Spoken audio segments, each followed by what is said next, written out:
에스라 6장 13절부터 22절까지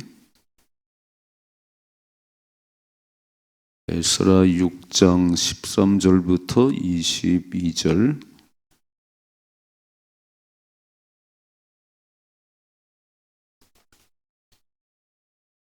에스라 6장 13절에서 22절 함께 읽겠습니다. 다리오 왕의 조서가 내림에 유브라데강 건너편 총독 타트네와 스달보스네와 그들의 동관들이 신속히 준행하니라. 유다 사람의 장로들이 선자 학개와 이또의 손자 스가랴의 권면을 따랐으므로 성전 건축하는 일이 형통한지라. 이스라엘 하나님의 명령과 바사왕 고레스와 다리오와 아닥사스다의 조서를 따라 성전을 건축하며 일을 끝내되 다리오 왕 제6년 아달월 13일에 성전 일을 끝내니라.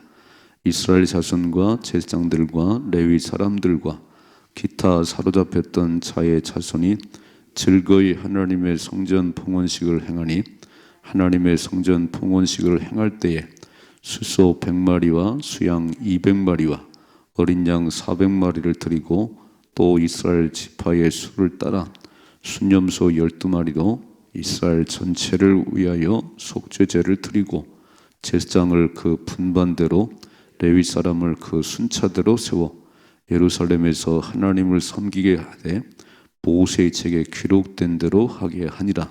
사로잡혔던 자의 자손이 첫째 달 14일에 유월절을 지키되 제사장들과 레위 사람들이 일제히 몸을 정결하게 하여 다 정결하며 사로잡혔던 자들의 모든 자손과 자기 형제 제사장들과 자기를 위하여 유월절 양을 잡으니 사로잡혔다가 돌아온 이스라엘 자손과 자기 땅에 사는 이방 사람의 더러운 것으로부터 스스로를 구별한 모든 이스라엘 사람들에게 속하여 이스라엘의 하나님 여호와를 찾는 자들이 다 먹고 즐거움으로 이랫동안 무교절을 지켰으니 이는 여호와께서 그들을 즐겁게 하시고 또 아스로 왕의 마음을 그들에게로 돌려 이스라엘의 하나님이신 하나님의 성전 건축하는 손을 힘있게 하도록 하셨음이었더라. 아멘. 아멘. 자, 이제 성전 건축이 완성됐네요. 16년 동안 중단됐다가 제 다리오 왕 제6년 아달월에 한 20년 걸렸습니다. 한 20년. 그러니까 참 기대감을 가지고 그 기초가 놓을 때에 솔로몬 성전을 보았던 어른들은 통곡했다 그랬지요. 펑펑 울었다. 아, 이게 무너진 것이 우리가 잘못됐기 때문인데 다시 성전이 지어지는구나. 막 통곡했다 그랬어요. 젊은 사람들은 막 환호를 함성을 지르고 그렇게 시작한 성전 건축이 이제 사마리아 사람들 때문에 방해를 받아서 16년간 중단됐는데 다시 이제 학개와 스가랴 선지자가 빨리 성전을 지라고 하는 그 말씀대로 순종했더니 이제 드디어 오늘 성전이 완성됐습니다. 이렇게 건물을 짓는 거는 이 아름다운 성전을 우리가 지었다고 자랑할 게 아니고 그 근본 목적을 알아야 되는 거예요. 성전 예배당을 지어놓은 것은 예배를 잘 드리려는 겁니다. 예배 회복. 그러니까 되게 아쉬운 게 뭐냐면 건물 잘 지어놓고 본당 다 문 걸어 잠궜어요. 그리고 일주일에 주일날, 수일날 몇 번 안 해요. 엄청난 돈을 들여줬거든요. 만민이 기도하는 집이다. 만민이 기도하는 집. 어느 때나 열려 있어서 와서 기도할 수 있어야 되는데 문을 걸어 잠근 건 너무 많아요. 물론 뭐 막 가져간다고 그래요. 저도 보니까 이렇게 우리는 다 열어놓잖아요. 24시간 열어놓는데 하나 뭐 가져가는 게 없습니다. 마이크 하나 가져가지 않습니다. 저는 너무 감사해요. 가져가면 뭐 또 좋은 거 사면 되죠 뭐. 근데 막 문을 걸어 잠궈갖고 그렇게 말하잖아요. 아니 교회를 가보면 거의 문이 닫혔다는 거예요. 누구를 위해서 성전이 건물 지었지요? 왜 지어놓은 거예요? 막 돈 많이 들여가지고 왜 지어놨지요? 아니 늘 열려 있어서 막 갈급한 사람들이 밤 12시든 1시든 낮에든 기도할 수 있어야 되는데 오늘 예배당을 다치고 봉헌식을 했다. 예배가 회복되는 거지요. 자 보세요. 오늘 이제 13절이죠.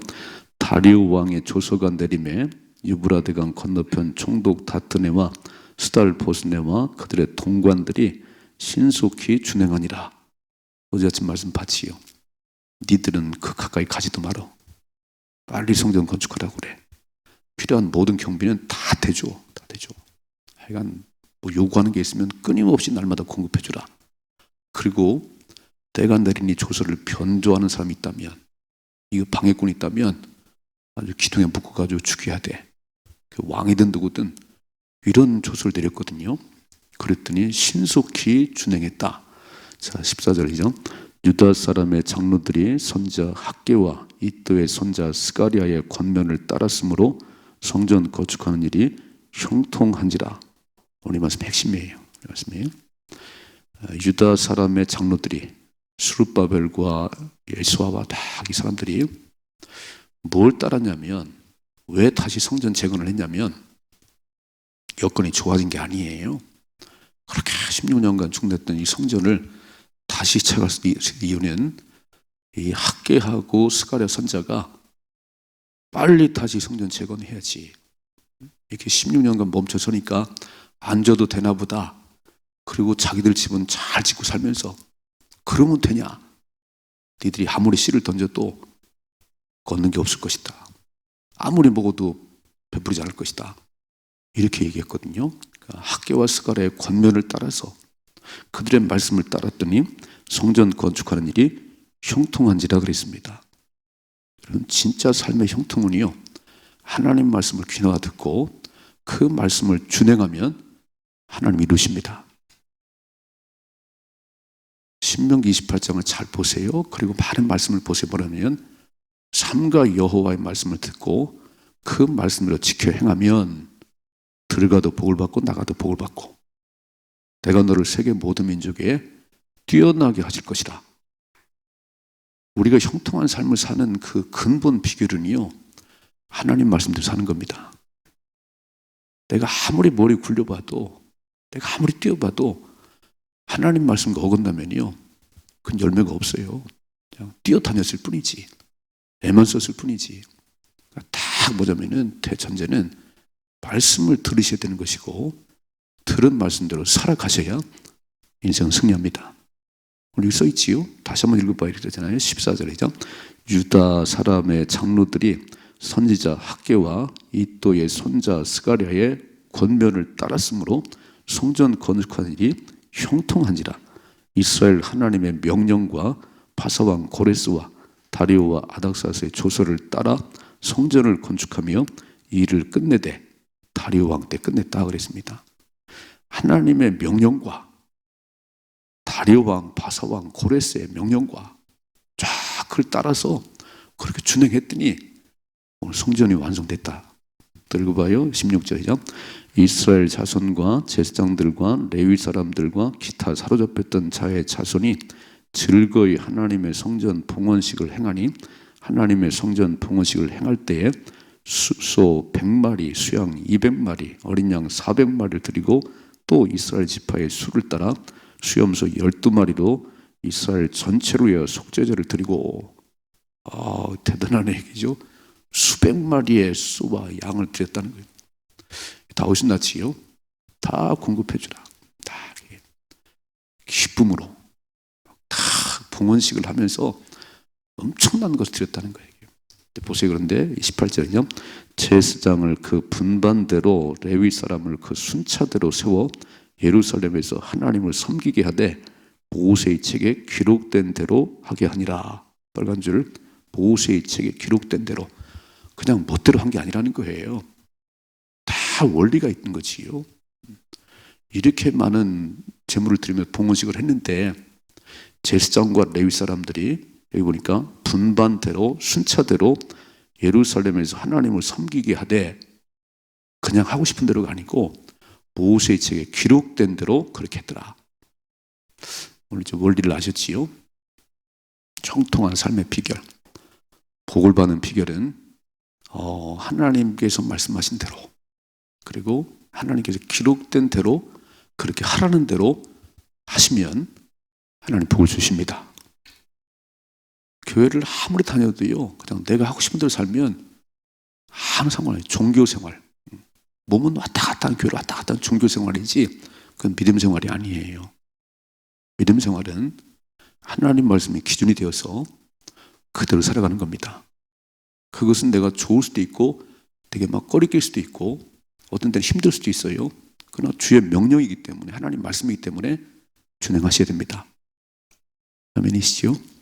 자, 오늘 이제 20년 가까이 막 다 기초를 놓고 이제 오늘 완성되는데, 뭐 했냐면, 성전을 완성해놓고 뭐 했냐면 봉헌식을 드리면서 예배 회복이에요. 예배당 잘 지어놓고 그냥 지어놓은 거를 너무 힘이 들었어요. 막 헌금 많이 하고 막 힘. 그리고 다가 떨어지면 아무 소용 없어요. 건물 잘 지어놓은 것은, 이것은 매일같이 예배를 드리고 그냥 끊임없이 찾아와 기도하는, 만민이 기도하는 집이 되셔야지요. 그게 성전을 지은 목적이지. 건물 잘 지어놓고 그렇게 안 할 바에는 뭐로 지어놓지요? 아깝잖아요. 차라리 빌려서 하지. 체육관 빌려서 예배드리고 말지요. 뭐. 이렇게 우리가 건물을 지어놓은 것은, 완성한 이유는 하나님의 마음껏 예배드리고 하나님 좀 자주 만나고 그 성전을 가까이 하셔야 됩니다. 신앙생활은 하나님 중심, 말씀 중심, 성전 중심. 그래서 자주 나오셔야 돼요. 뭐 거리가 멋인가요? 우리 진짜 멀리서 오신 분들 계시잖아요. 세종에서도 오고 저 문화동에서 오시고 저 가우동에도 오시고 대단하지요. 저분들이 얼마나 일찍 나시겠어요.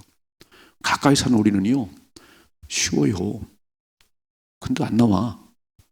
아니, 성전 중심이에요. 삶이 하나님 중심이 바로 성전 중심이에요. 멋지게 사십시다. 가서 말씀을 들으시고 와서 기도를 하시는 가운데 우리가 형통했더라. 하나님이 이루어 주시더라. 형통한 삶은 어려움이 없는 게 아니에요. 요셉이 보디발 장군 집에 노예로 팔려갔습니다. 참 초라하지요. 아버지가 채색 옷을 입히고 그렇게 사랑받았는데 형들의 미움받아서 포로 끌려가는데요, 하나님이 함께 하심으로 형통하더라 그랬습니다. 하나님이 함께 하심으로 형통한 자가 되어서 보디발 장군 집에 총무가 됐습니다. 야, 네가 온 이후로 우리 집이 너무 잘 되는 거야. 신기하구나. 네가 온 이후로 우리 너무 잘 돼. 열쇠고리 다 먹겠습니다. 네가 가정 충몰을 하거라. 여러분, 우리는요 어떤 장소나 어떤 여건이나 그런 거 따지는 게 아니에요. 하나님만 함께 하시면, 내가 하나님 말씀대로 살기만 하면 하나님이 형통케 하시더라. 받아 누리십시다. 우리서 기도하셔야 돼요. 하나님, 주의 권면을 따랐더니, 하나님께 선자를 보내서 말씀하시는 그 권면을 따랐더니 형통하게 하셨다. 다시 한번 그 말씀 읽어봅시다. 14절 시작. 유다 사람의 장로들이 선자 학개와 이또의 손자 스가랴의 권면을 따랐으므로 성전 건축하는 일이 형통한지다 그랬습니다. 두 번째 19절이죠. 사로잡혔던 자의 자손이 첫째 달 14일에 유월절을 지키되 제사장들과 레위 사람들이 일제히 몸을 정결하게 하여 다 정결하며 사로잡혔던 자들의 모든 자손과 자기 형제 제사장들과 자기를 위하여 유월절 양을 잡으니. 성전을 다 이렇게 완성해놓고 봉헌식 끝났습니다. 뭐 했냐면 유월절을 지켰다. 유월절이 뭐지요? 애굽에서 나올 때 마지막 10번째 재앙이 장자를 싹 죽이는 거였어요. 근데 이스라엘 백성들은 양을 잡아서 그 피를 문설주에 바르거라. 오늘 밤 죽음의 사자가 지나갈 때 너희들 집은 넘어갈 거다. 패스오버. 그래서 이스라엘 백성들은 한 사람도 장자가 죽지 않았어요. 양의 피를 바른 집은. 그러나 이거를 몰랐던 애굽 사람들은 왕부터 저 백성들이까지 장자가 다 죽었습니다. 통곡이 나지요. 그래서 바로 손들었어요. 나가라고. 우리 예수님은 6월절 어린 양으로 이 땅에 오셨습니다. 양의 피를 바른 그 집은 그냥 그 피를 보는 그 집은 넘어갔어요. 그러니까 누가 살든지 중요한 게 아니고 양의 피를 바른 집은 예수의 피로 씻음받은 저와 여러분은 구원받습니다. 우리가 뭐 잘했든 못했든 그게 중요한 게 아니고 예수를 내 마음속에 주로 믿었습니다. 그 피로 씻음받았습니다. 그게 구원이에요. 이제 십자가 못 발리는 것은 6월절 어린 양으로 그 양이 죽어야 그 피를 파는 그 집은 그냥 넘어갔던 것처럼 우리 예수님 십자가에 죽어 피 흘리심으로 그 피로 우리는 씻음받아서 우리는 구원의 백성이 됐지 아무것도 아니거든요. 그러니까 6월절을 지켰다는 것은 하나님의 은혜. 내가 나올 수가 없었는데 어떻게 나오겠어요? 바로의 그 무서운 손길에서. 그 피를 바른 그 6월절을 통해서 마지막 그들이 이제 출애굽했는데 다 기념하거라. 1월 14일이 되면 매년 6월절을 지키면서 하나님이 행하신 은혜를 기억하거라. 오늘 이제 성경 건축하고요.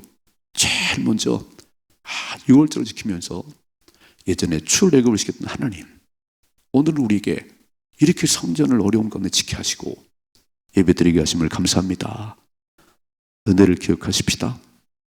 은혜를 기억하면 입술에 감사가 넘칩니다. 여러분 은혜를 모르니까 투덜거리지요. 아니 은혜만 기억할 수 있으면 입술은 감사가 넘치는 거예요. 그러니까 6월절을 다 지키면서 하나님의 은혜입니다. 6월절을 시작으로 새로운 역사가 시작됐거든요. 오늘 우리가 6월절 지키면서 하나님 새 역사가 시작됐습니다. 바벨론 70년 포로 생활을 마치고 다시 고국에 돌아와서 성전을 완성하고 우리가 6월절을 지킵니다. 모든 것은 하나님의 은혜입니다. 이런 역사들이 날마다 있어야 되는 거예요. 또 읽어봐요. 12, 21절이죠. 사로잡혔다가 돌아온 이스라엘 자손과 누가 지켰냐면, 잘 보세요. 이 6월절을 누가 지켰냐면 사로잡혔다가 돌아온 이스라엘 자손과 자기 땅에 사는 이방 사람의 더러운 것으로부터 스스로를 구별한 모든 이스라엘 사람에게 속하여 이스라엘 하나님 여호와를 찾는 자들이, 자, 돌아온 바벨론 돌아온 사람들, 그리고 비록 이 땅에 살고 있었지만 이방 사람들에게 자기를 정결하게 지켰던, 그렇게 그들과 동화되지 않았던, 자기를 스스로 구별한 모든 이스라엘들에게 속해서 하나님 여호와를 찾았던 그 사람들이 6월절을 지켰다. 먹고 22절이죠. 즐거움으로 이래 동안 무교절을 지켰으니 이는 여호와께서 그들을 즐겁게 하시고 또 아수르 왕의 마음을 그들에게로 돌려 이스라엘 하나님이신 하나님의 성전 건축하는 손을 힘있게 하도록 하셨습니다. 참 중요한 게요, 아무나 여기 나와서 예배드리는 게 아니에요. 여러분 성전에 나오는 사람들은 아무나 나오는 게 아니에요. 하나님 보내신 분만 나오는 겁니다. 그리고 이 자리에 왔다는 것은 하나님을 잘 예배드리고 나온 거예요. 오늘 얼마나 많은 사람이 살고 있어요. 자, 이렇게 사마리아 사람들이 성전을 짓고 싶었습니다. 그런데 그들을 끼워주지 않는다고 방해했지요. 그러면 진짜 하나님을 섬긴다면 우리가 함께 성전은 못 짓지만 성전이 다 지어졌구나. 그러면 옛날 생각에서 가서 다시 예배를 드려야 되는데 아니에요. 방해꾼들은 마음이 비뚤어졌어요. 오지도 않지요. 오늘 누굴 말씀하지요? 바벨론에서 성전 건축을 돌아온 사람들, 다 돌아온 게 아닙니다. 다 돌아온 게 아니에요. 70년 살다 보니까 나는 그냥 바벨론이 좋아요. 난 아들, 딸, 손주까지 다 봐서 난 못 갑니다. 그러면 안 돌아왔어요. 성전 건축을 돌아온 사람들, 그리고 이 땅에 살지만 그 이방 사람들에게 자기를 구별하며 하나님을 찾던 사람들이 오늘 즐거움으로, 여기 써있지요? 22절에 즐거움으로 이래 동안 무교절을 지켰으니 하나님께서, 이는 여호와께서 그들을 즐겁게 하시고. 오늘 새벽에 기도하셔야 돼요. 하나님, 내가 즐거우려고 가장 산으로 들러 다녀보지만 그게 즐거운 게 아니에요. 하나님이 즐거움을 주셔야 됩니다. 평안해 보려고 가장 염려없이 살아보려고 돈도 많이 쌓아놓고 쌓아놓지만 그게 평안이 되는 게 아니에요. 내가 주는 평안은 세상이 주는 것 같지 않아. 세상이 줄 수도 없고 빼앗을 수 없느니라. 하나님 안에 거하는 진정한 평안이 있어야지. 세상 어떤 것으로 평안이 있는 게 아니에요. 오늘 뭐라고 말씀하지요? 거룩하게 살고 성전 재건하려 돌아온 그들이 먹고 마시면서 하나님 주신 즐거움으로 너무너무 기뻐했다는 겁니다. 거룩하게 사십시다. 믿음으로 사십시다. 그럼 하나님께서 오늘 형통하게 하시고 즐거움을 주셔서 이 기쁨으로 하나님 성전을 봉헌하고 다시 유월절을 지키면서 모든 것은 하나님 은혜였습니다. 하나님이 하셨습니다. 그래서 감사하고 감격하는 그런 삶이 시작된다는 거예요. 여러분, 예배 회복이 삶의 회복입니다. 결국 하나님과 막혔기 때문에 성전 무너지고 쫓겨났어요. 포로가 됐어요. 우리 인생은요, 하나님과 막히면 다 끝나는 겁니다. 그러니까 다시 예배 회복을 통해서 하나님 관계가 회복되면 인생은 살맛이 나는 겁니다. 저와 여러분들은요, 하나님 떠나면 못 살아. 이제 물고기가 물을 떠나면 살 수 없는 것처럼 이제 우리는 틀린 사람들이에요. 우리도 지옥 가기 틀린 사람들이지요. 하나님 붙잡은 사람들이니까. 그렇다면 예배의 삶에 목숨을 거십시다. 그게 어차피 사는 길인데 가장 뺀들거리고 예배 안 드리고 하나님과 멀어지고 그냥 세상 쾌락 추구해봐야 되는 게 아니라니까. 우리는 그게 즐거움이 아니에요. 하나님 안에 거하고 하나님 명령대로 살고 하나님 뜻대로 행하면 거기에 형통한 문이 열리는 것이고 거기에 기쁨이 있는 것이고 거기에 삶의 소망이 있는 거지요. 믿음을 따라 사십시다. 예수 믿으면서 술자석에 앉아가고 가장 세상 하면 제일 초라하지요. 제일 초라하지. 어차피 우리는 구별된 백성이지. 우리는 하나님을 찬양하고 하나님 예배드리는 게 제일 좋은 사람들이에요. 하면 좀 해봐요. 그렇게 사는 게 제일 기쁜 삶이고 그게 우리의 본분이지. 그참 거기 끼어들어가지고 주일날 놀러다니는 끼어들어 뭐가 재밌겠어요? 지금 예배 시간인데 불편하구나. 그럼 가지 마세요. 그러면 뭐로 거기 끼어가요? 와서 마음껏 예배 드리는 게 맞지 그게. 오늘 아셨지요? 어떻게 형통한지, 어떻게 즐거움이 많은지 보셨잖아요. 두 가지. 하나님의 말씀을 살면 형통한 일이 벌어질 것이고 하나님의 은혜를 기억하고 그렇게 오늘 6월절 예배를 드렸더니 청결함을 가지고 예배 드렸더니 하나님께서 즐겁게 하셨더라. 멋진 삶을 사십시다. 이런 삶의 축복이 임하기를 주님의 축원합니다.